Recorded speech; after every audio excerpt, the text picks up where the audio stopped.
It was generally a quiet, calm atmosphere on any given work day at HeR Interactive. But that changed one summer afternoon.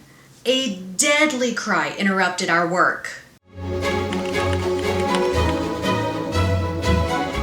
Storytime, August 10th, 2012. I was working in my cubicle on the second floor of the HeR Interactive office. This summer day, I was focused on putting together a video to submit our latest game, Nancy Drew the Deadly Device, to ESRB to get a rating for it. Headphones on, I was totally engrossed in editing together clips of second chances. Second chances are instances in the Nancy Drew games where a player can make a mistake or die, and the game will allow you a second chance to put you back right at the instance before you made that mistake. The air-conditioned office was quiet except for the small sounds of mouse clicks at artists' computers, the HVAC system kicking on, a door shutting in the distance, a distant sound of a telephone ringing at the front desk, or like a squeaking office chair as a sales or marketing team member would get up to go get a drink of water from the kitchen. So, pretty quiet. But then it happened. I took off my headphones to make sure it wasn't the sound from the video clips I was editing. And the sound happened again! A blood-curdling scream of a man emitted from somewhere in the office. Unsure if this was real or not, I got up from my desk and slowly tiptoed toward the general direction of where the sound came from.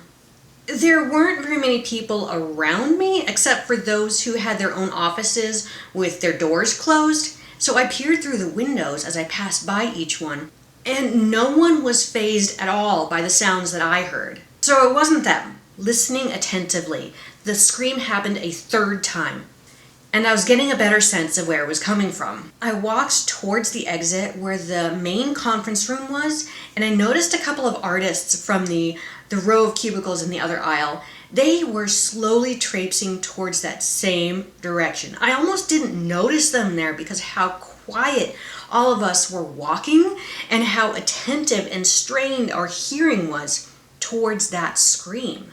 We reached the frosted glass wall of the conference room. We can't see inside, and we looked at each other. All of our faces read the same thing.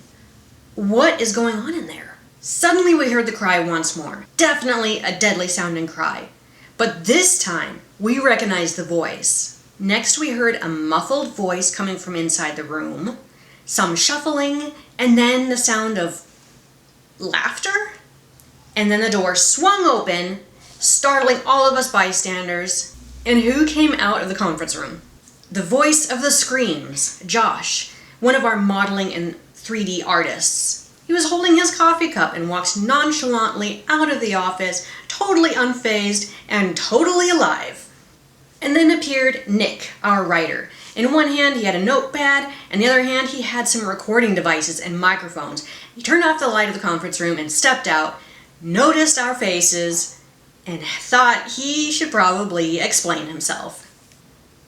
"Oh, hello," he calmly said. He then explained, "We're recording some screams for Nico's death scene.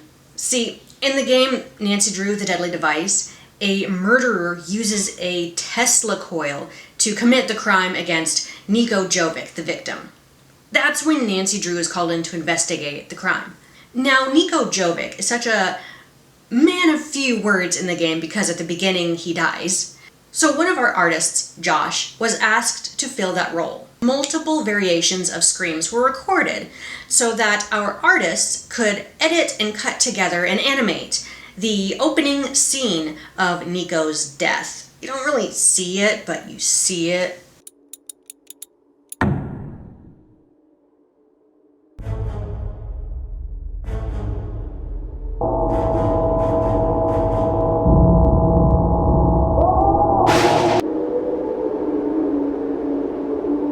So there you have it. A totally normal day at HeR Interactive. This time the victim was a poor microphone, offed by the writer and artist, in the conference room, with a script. As one of the sales team members said about our office all the time, never a dull moment. And that was the day Nico Jovic actually died. Subscribe to the channel and click on the bell up above to be notified as soon as new videos are posted. Thanks for watching. Should I be excited about a murder? No, that's